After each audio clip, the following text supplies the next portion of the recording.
You're not allowed to show anybody else. If you could grab my phone out of my bag, I'm going to show you something before I get off here. It's going to blow your mind when it comes to talking about playing different characters. It's gonna blow your mind. That right there, just give me that right there. But anyway, it was Ray Charles, man.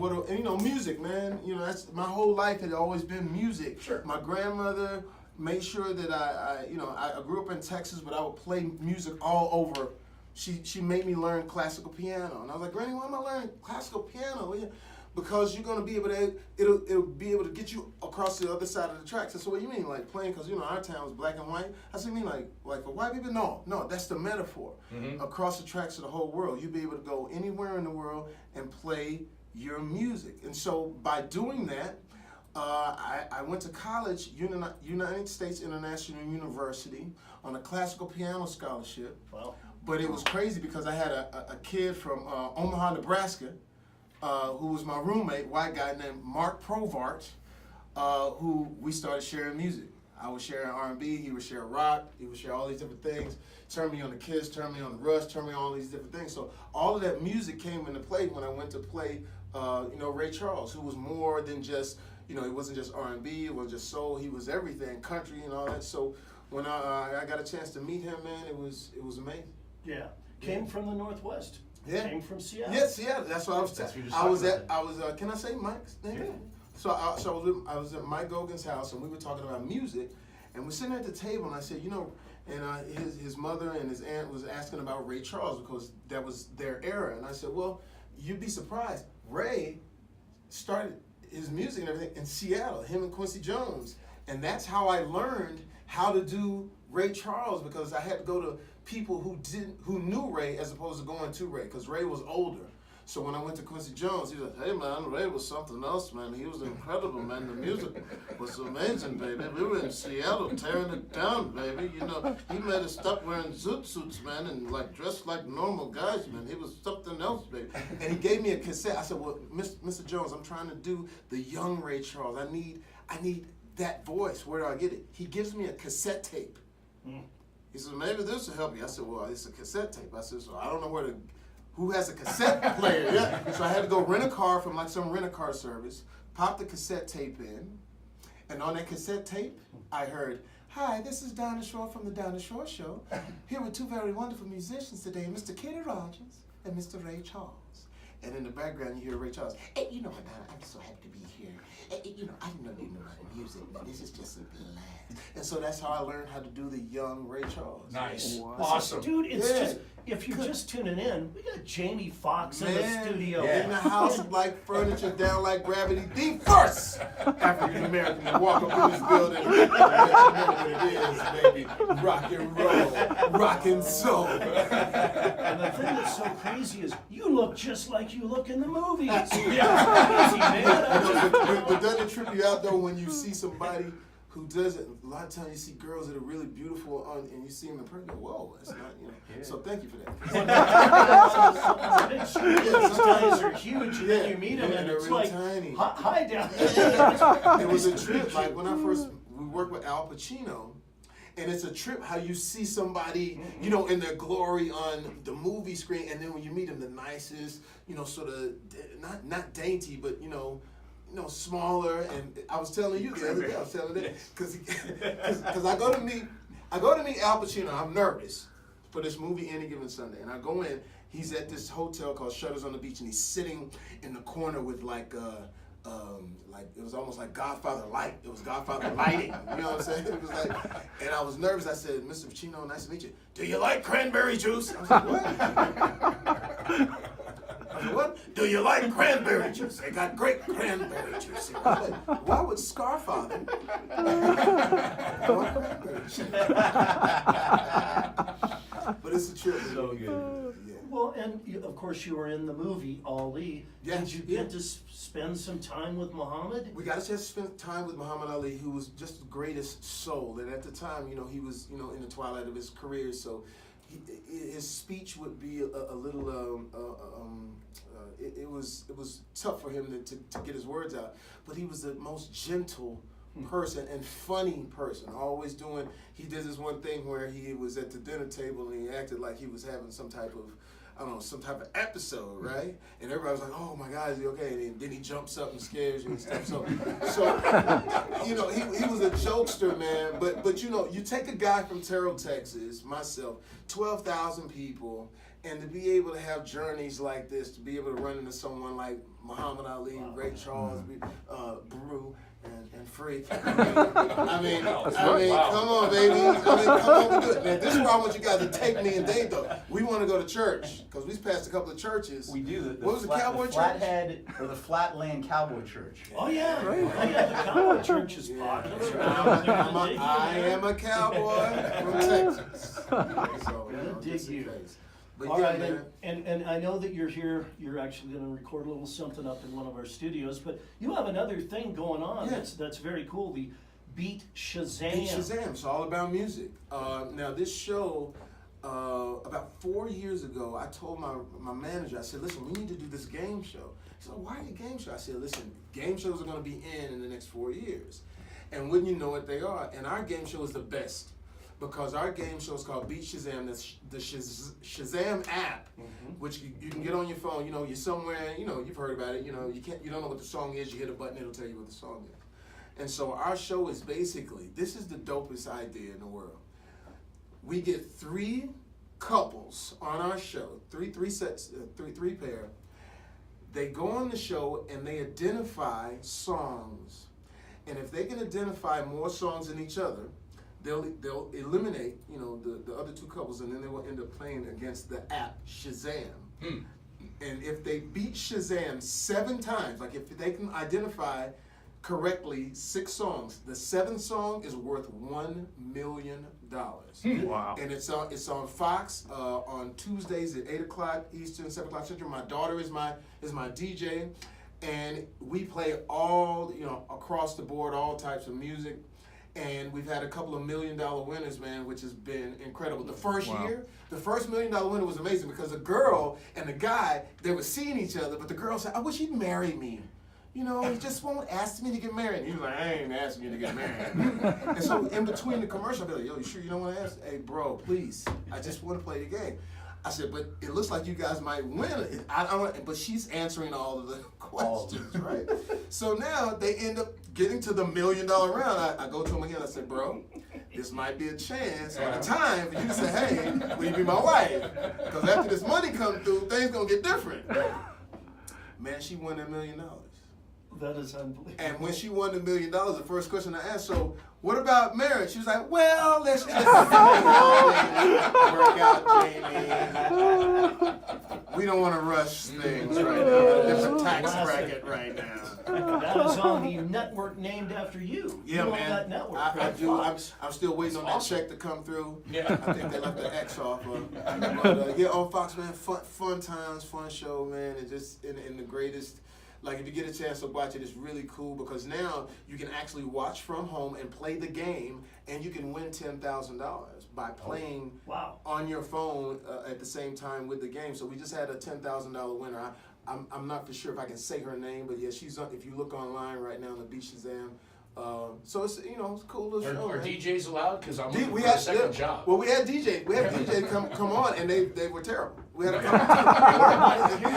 it's weird. It's not I easy. make my living doing this, and my wife, we play that game at home. Yeah. Every time when you're somewhere where the songs start coming out, she beats me every time. It's crazy. I gotta get her on Yeah, the show, man, yeah. and she wins the $1 million, and then I'm not married anymore.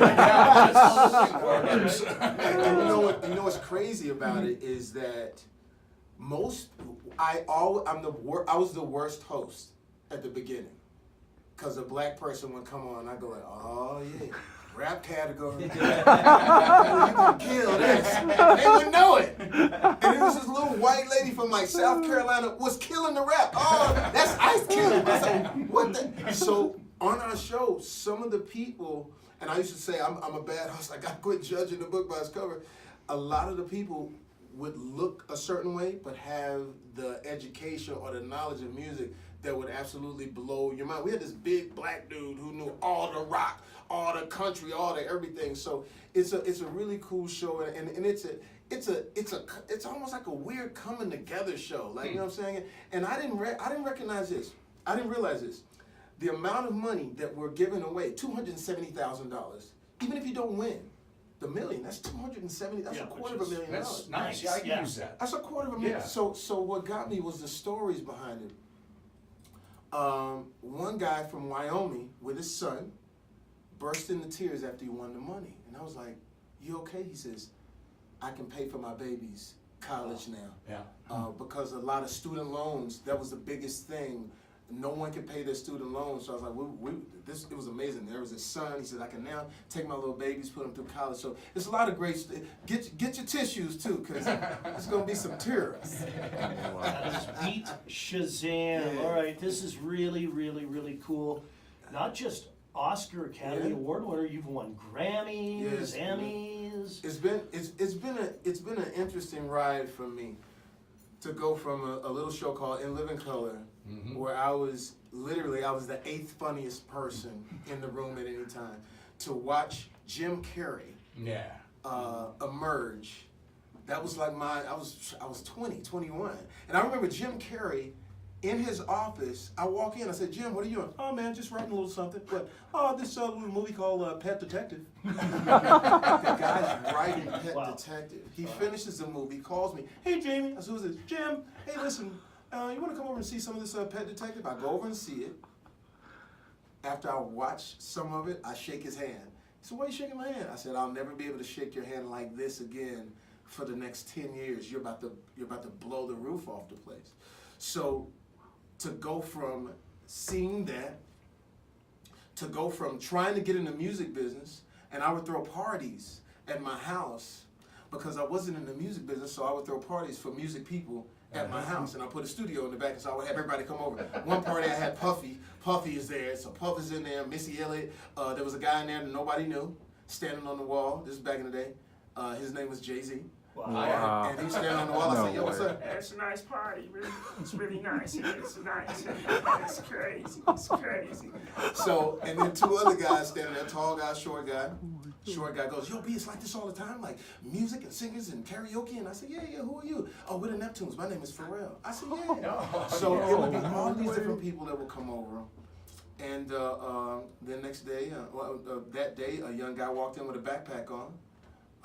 Jaw was a little swollen. His name was Kanye West. Wow. And the rest was history. And we went on to do slow jams and gold diggers. She took my mind and all of that. And just been rolling since then, man. Fun times. Oh, Cool. man. It's cool. And now I'm here, man. If we don't hang out, get it in. We got some places to take you. Oh, baby. That sounds so incredible, mysterious. I think you're going to enjoy it.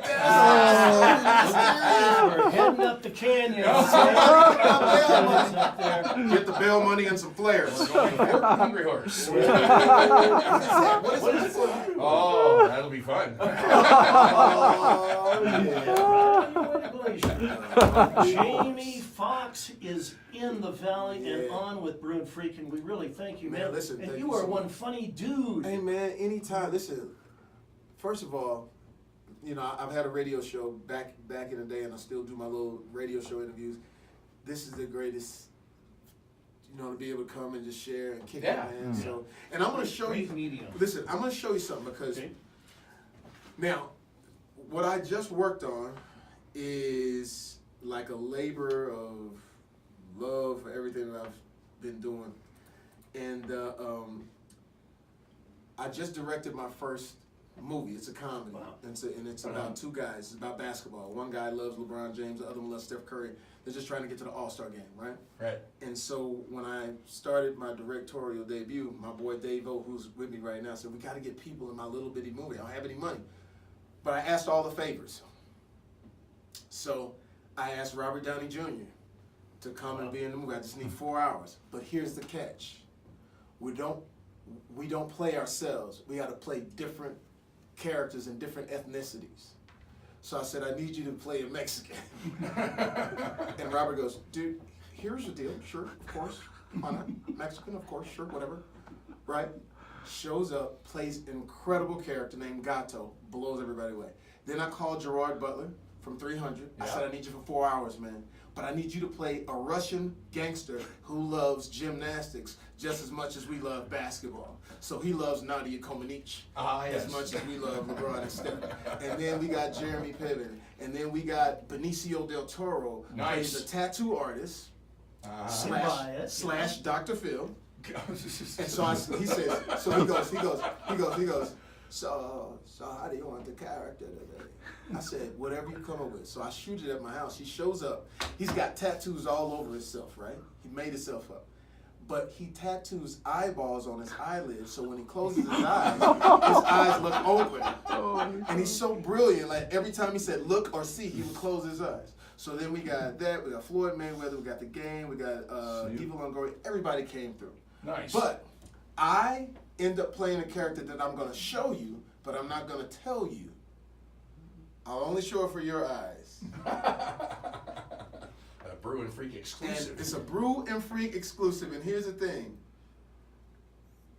Oh boy. Jamie is scrolling through his many pictures. Yeah, you know how they take Hey, don't. can't show that one. Don't scroll, wait a minute. I don't want to see that. I don't want you to check that all out. Man. It'll be a whole different conversation at the Hungry Horse. Speaking of Hungry Horse, boy, that Jamie Foxx came in. I'm gonna show you this. You gotta come see Okay, this. that's where. So look, Oh wow! this is a police officer I'm going to play. Wow. Keep your eyes on it. Keep your eyes on it. Keep your eyes on it. Keep your eyes on it. Keep your eyes. Wow! Keep boom. Wow! I'll tell you something, Rick. They're trying to keep me. Don't. Wow. Wow. Is this something It else? doesn't That look is- anything like you. I can't wait to actually see how you act then, because it does not look like It's you crazy, at all. right? That Yeah. is So, crazy. so what we did in this movie, we did something. We caught the technology of making people up at the right time. Back in the day, it was laborious and would take a long time. Now they have this thing, what they do to your face, where I could literally go to you with the Hungry Horse, and Yeah. no one would they know who that was? No, they would. No, they'd there it be is. groovy. Yeah. There it is. There it is. Listen, you look like David Caruso. Yeah, it's, don't Sort give it of. away. No, Don't no, give it no. away. Don't give it away.